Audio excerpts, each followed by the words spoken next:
સ્થાનિક દમણ માસી મહાજન હોલ ખાતે આજરોજ માસી મહાજન સમાજ દ્વારા જયા એકાદશીના શુભ પ્રસંગે દર વર્ષની જેમ આ વર્ષે પણ સામૂહિક પૂજા રાખવામાં આવી હતી, જેમાં 30 જેટલા જોડાયા આ પૂજામાં ભાગ લીધો હતો। આ પ્રસંગે કથાકાર રવિરામ બાપુ હરિયાણી અને કુલ ગુરુ ગોપાલદાસજી ડાકોરવાળા ખાસ ઉપસ્થિત રહી આશીર્વચન આપ્યા હતા અને પૂજામાં બેઠેલા દરેક જોડાયા ગુરુજીના દર્શન લીધા હતા। દમણ વિશ્વ હિન્દુ પરિષદની ટીમ દ્વારા આ જયા એકાદશીની પૂજામાં ખાસ ઉપસ્થિત રહી કથાકાર રવિરામ બાપુ હરિયાણી અને કુલગુરુ ગોપાલદાસજી ડાકોરવાળાના આશીર્વાદ મેળવ્યા હતા।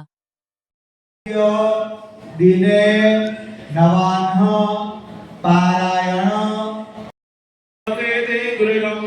નામસ્તેષાં યસ્તેષાં કુતસ્તેષાં પરાજયઃ यत्र योगेश्वरः कृष्णो यत्र पार्थो धनुर्धरः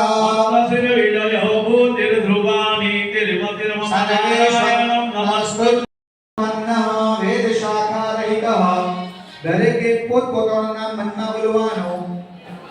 સપત્નિક યજમાન બોલજો અહં શ્રુતિ સ્મૃતિ શાસ્ત્ય દિને નવાન્હ પારાયણ સમારવે ચાર વિષમાં ચોયપ્પાની કામ અસ્મે રુદ્રામે હરાવરહતા સો રુદ્રહત્યૈ ભરહૂત સાજો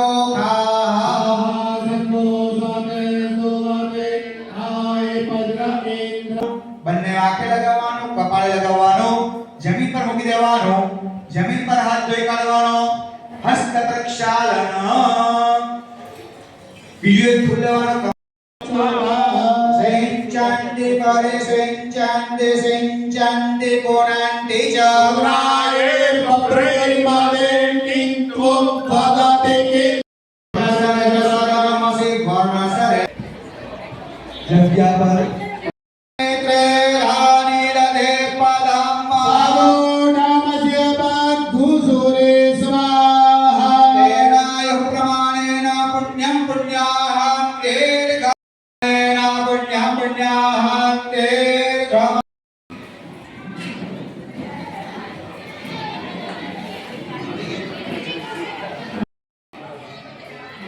सत्यनारायण भगवान की जय। सद्गुरु पार्वती पते हर हर महादेव हर।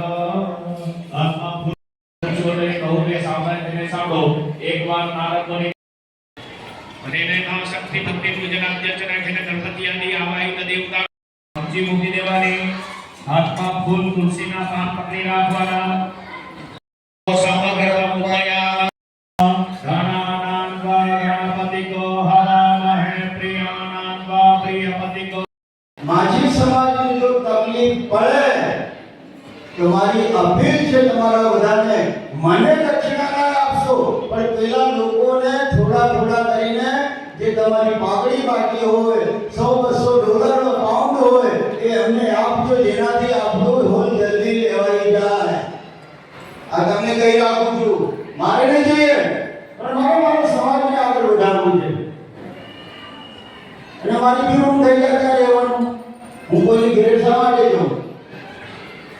25-30 રૂમો છે એમાં, એટલે મારી બી રૂમ ત્યાં તૈયાર થઈ જાય અને આપણે બધા સાથે મળીને આ માછી સમાજની ઉન્નતિ થાય, માછી સમાજનો વિકાસ થાય।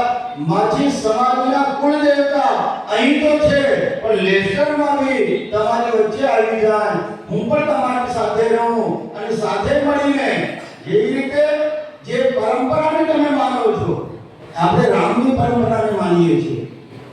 ભગવાન રામ જ્યારે અયોધ્યા છોડ્યું તો આખી અયોધ્યાને લઈને સાકેતને લઈને ગયા। જન્મ અને મૃત્યુ શાસ્ત્રીય સાથે લખેલું છે અને આપણે જ્યારે જઈએ ને હું તમારા બધાને સાથે લઈને અને આપણે સ્વર્ગમાં જવાનું જેટલું ધ્યાન રાખજો। હું તમને ભગવાન સત્યનારાયણની મૂર્તિ લેસ્ટરમાં આવશે આવશે આવશે આવશે આવશે ને આવશે, એમાં બે વાત નથી। અને હું જાતે એની પ્રતિષ્ઠા કરીશ લેસ્ટરમાં। મારા ઈષ્ટદેવ છે, તમારા ઈષ્ટદેવ છે. આપણે ક્યાંય બીજે ભટકવાની જરૂર નથી.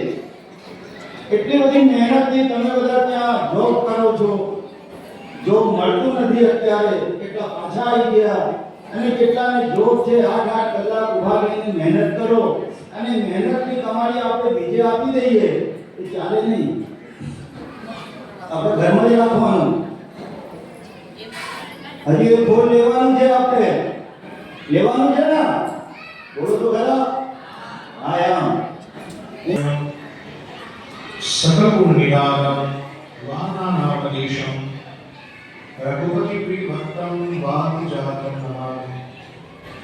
भाव અને શ્રદ્ધાથી હાથ ઊંચા કરીને જયકાર કરી શ્રી સત્યનારાયણ ભગવાન કી, રામચંદ્ર ભગવાન કી, કૃષ્ણ કનૈયા समुद्र नारायण भगवान की, सनातन धर्म की, अब अपने मात पिता की, नमः पार्वती पते हर हर महादेव. आप सौ माछी मહાજન સમાજના ભાઈઓ બહેનો બાળકો हर વર્ષની જેમ વસંત પંચમીથી લઈ અને 9 દિવસની કથા અને 11ના દિવસે સત્યનારાયણ ભગવાનની કથા પૂજન, એના સંદર્ભે જ્યારે મારે તમારે મળવાનું થયું છે, સદગુરુવારી ગોપાલદાસજી બાપુએ આપણને સમજાવ્યું સત્યનારાયણ ભગવાન શું છે, સદગુરુ તત્વ શું છે.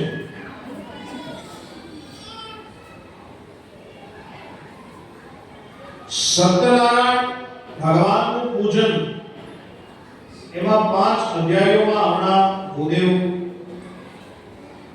સાધુ વાણીઓ, કઠિયારો, લીલાવતી, કલાવતી, આ જે છે એ આપણા મનને દ્રઢ કરવા માટેના દ્રષ્ટાંતો છે, કથાઓ છે.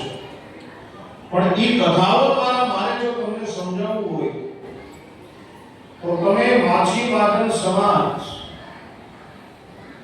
બધા વિદેશોમાં વસતા થયા છો, એટલે વાણિયા તો બની ગયા છો, વાણિયા તો બધા બની ગયા છો, પણ કથામાં